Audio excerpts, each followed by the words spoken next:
Ouais l'équipe, et bah ça tombe bien, on se retrouve pour une petite vidéo où j'installe mon PC et puis je vous présente mon setup 2023. Donc là on va commencer, donc là j'ai déjà sorti la carte mère, là je sors le processeur. Donc je galère un peu, là je vous montre que le ventirad faut le jeter à la poubelle. C'est inutile de le garder, il est peut-être assez puissant mais franchement mieux acheter un bon water cooling ou un bon ventirad, fera beaucoup mieux le taf que ce ventirad. Donc là j'ai pris un i7 13700F, assez puissant hein, pour le montage et puis pour le jeu vidéo aussi, c'est très largement suffisant, même beaucoup trop. Donc là je l'installe, là je mets tout ce qui est les NVMe, les SSD. Donc là je mets celui-là de 2 Tera et par la suite je mettrai celui-là de 1 Tera en plus, donc histoire d'avoir assez de gigas pour pouvoir faire tout ce que je veux. Donc là je visse les petits supports qui vont bien. Donc là j'avais fait une petite erreur en live. En gros il y avait une petite fiche en plastique qu'il fallait retirer et je l'avais oublié, du coup je l'ai enlevé. Enfin je l'ai installé puis j'ai enlevé la barrette et puis je l'ai remis. Donc parce que sinon ça sert à rien d'avoir une petite pâte thermique, je sais pas comment on appelle ça mais c'est un truc thermique. Donc là on passe aux barrettes de RAM. C'est du 32 Go de Corsair en 6000 MHz en case 38. C'est pas mal. En plus c'est de la DDR5, donc ouais c'est pas mal. Donc là faut bien retirer les petits clips. On met bien la barrette du bon sens et puis on peut la clipser. Faut pas hésiter à forcer quand même. On met les deux bien évidemment, sinon c'est inutile. Et bien les mettre dans le bon ordre bien évidemment. Il y a un ordre. Souvent c'est un, on met pas de barrette, et l'autre, et on met pas de barrette. Donc là on passe au boîtier, c'est le Sigmatech Aquarius Plus. Franchement il est très beau. Assez grand, assez spacieux. Franchement j'aime bien, il est vraiment beau gosse. Donc là on installe la carte mère dans le boîtier.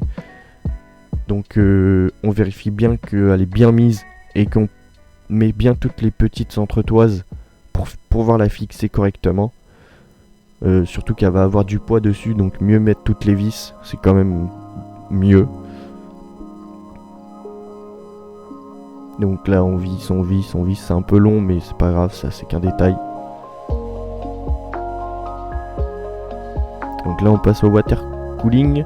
Donc c'est le Cooler Master en 360 en illusion.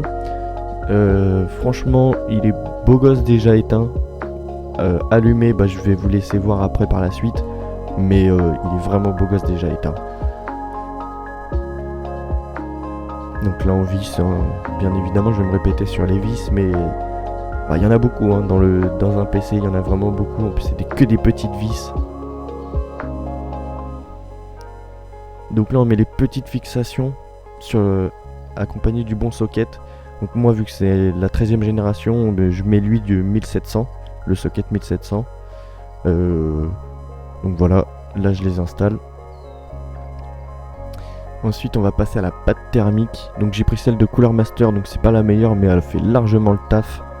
Donc là on étale. On peut faire une petite pointe ou étaler avec une petite spatule. Donc moi là je viens de prendre une spatule, mais attention, je vous recommande de pas le faire.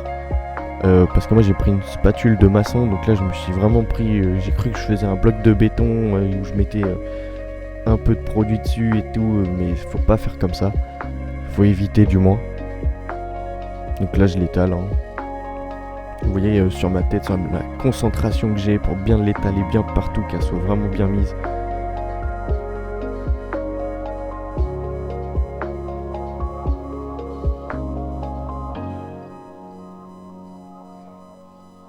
Donc là, à partir de maintenant, je vais regarder si je peux installer le water cooling. Donc là où ça va refroidir le processeur. Donc là, j'enlève le petit film et là, je l'installe, bien évidemment, sur les bons endroits. Donc moi, j'ai préféré le mettre à l'envers parce que c'est une préférence. Je ne mets pas le Cooler Master à l'endroit, mais ça, après, c'est selon vos préférences. Donc là je vais passer à l'alimentation, donc j'ai pris une MSI en 750 watts Je sais plus exactement la ref, mais pour ma config elle est largement suffisante. Donc j'aurais pu prendre plus, mais prendre plus pour pas avoir plus de choses, ça sert pas forcément à quelque chose. Donc là j'ai galéré un peu à la mettre, parce qu'il y avait tous les câbles et tout qui passaient et tout. Il y avait déjà les 7 ventilos qui étaient installés, donc forcément c'était un peu plus compliqué pour moi. Parce qu'il y avait les câbles qui passaient, donc mais j'ai réussi. Bien évidemment le câble management je l'ai fait en live, mais je vous le montre pas parce que bon c'est un peu inutile de vous le montrer. Là je vous présente la bête, la RTX 4070 de chez MSI. Une pépite, une vraie pépite. Assez gros, je m'attendais pas qu'elle soit aussi grosse, mais moi ça fait le taf. Franchement ça choque pas en fait.